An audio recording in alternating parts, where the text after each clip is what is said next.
Hello guys, welcome to my video. আজকে দিদি জিজু আমি বেরিয়ে পড়েছি ঘুরতে। প্রথমে আমরা একটা জায়গায় গিয়ে ভিডিও করে নিলাম, তারপরে টাবুলের দোকানে গেলাম চা খেতে।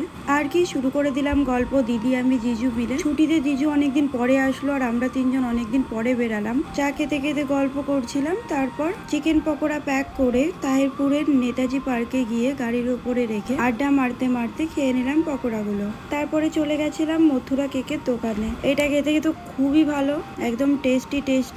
দিদি নিয়ে নিল, আমি নিয়ে নিলাম, জিজুকে দিলাম। তারপরে ক্লিপ পছন্দ করছিলাম, এটা পছন্দ হয়ে গেল, নিয়ে নিলাম। ছোট্ট একটা লবণদানি পছন্দ হয়ে গেছিল, এটা নেওয়ার পরে জিজু বলছিল এইটা নিতে, তাই এটাও নিয়ে নিলাম। আজকে মেলায় ঘোরার থেকে বেশি জিনিস কিনতেই এসেছিলাম।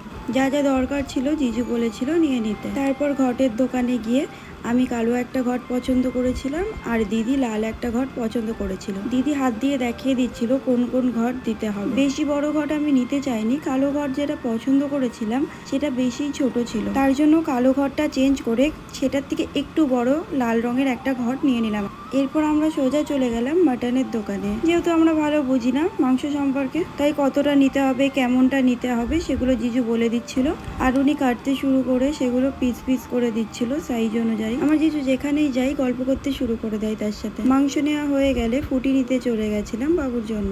বাড়িতে এসে মাকে মাংস দেওয়ার পর মা ভালো করে রান্না করে দেয়। আজকের ভিডিও এখানেই শেষ, দেখা হবে আবার নেক্সট ভিডিওতে।